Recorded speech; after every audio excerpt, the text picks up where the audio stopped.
How do I stop moles and voles from destroying my yard?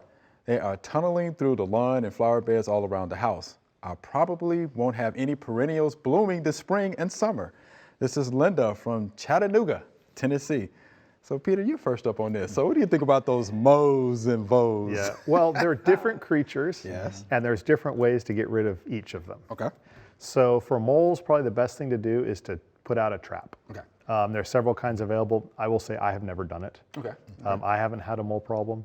I know Mr. D swears by the scissor traps. Yes, yes. But moles have a long transportation tunnel, and they have little side tunnels where they go off and get the earthworms, which is what they like to eat. So you just need to identify a transportation tunnel, set the trap there. You'll probably have a mole. They can tunnel, what, 200 feet a night or something like that. So you may think you have lots of moles, and in reality you catch one, maybe two, and the problem's gone.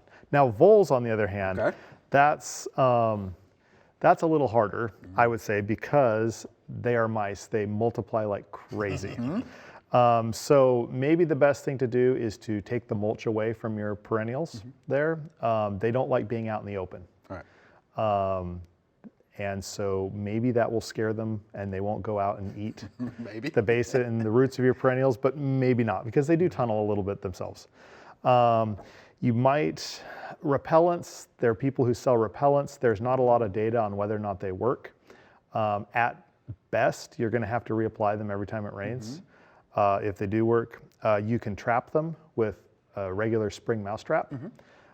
Put that by their tunnels, by the tunnel entrances or where you see activity.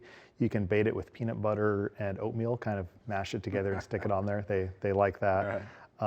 And it's recommended that you cover the trap with maybe a small cardboard box or something. Make sure that that wire can swing freely to do its job, and then check it a couple times a day. And one thing I read said, check it a few times a day until you don't have any more voles. So they are active during the day and at night. So you could easily catch one overnight, reset the trap, catch one again in the day. Then the third option is there are baits similar to other rodent baits, rodenticides. The only problem is that the baits can be eaten by other animals or children or pets.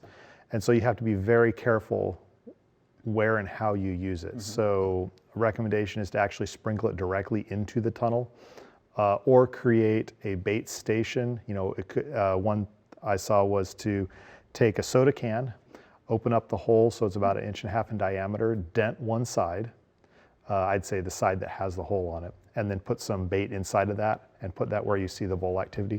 So that keeps pets from being able to get into it and also provides that cover that voles really like, so they can go in there and eat and die. Yeah, but the wetter it is, the less the baits are gonna work. So if it's really dry, you could probably just sprinkle the bait in their tunnel and it'd be fine. If it's raining a lot, that's really not going to work. The rain's going to wash the poison off the bait. So, but yeah, probably the spring traps are the best option, I would say. Yeah, you're going to use those baits. Look for zinc phosphide. That's the active ingredient on the baits, zinc phosphide. But one thing I want to add too: moles, insectivores; voles, herbivores. Okay. So yeah. Got it? Got it. I got it. Gonna eat your insect pests, right? Yeah. So they like earthworms, grubs. Okay. They'll mess up your yard, but they're not going to eat your plants. Not gonna eat your plants. Yeah. And voles have expensive taste. They like hostas. Hope you enjoyed the video. We would love to get more questions from you. So be sure to leave us some comments.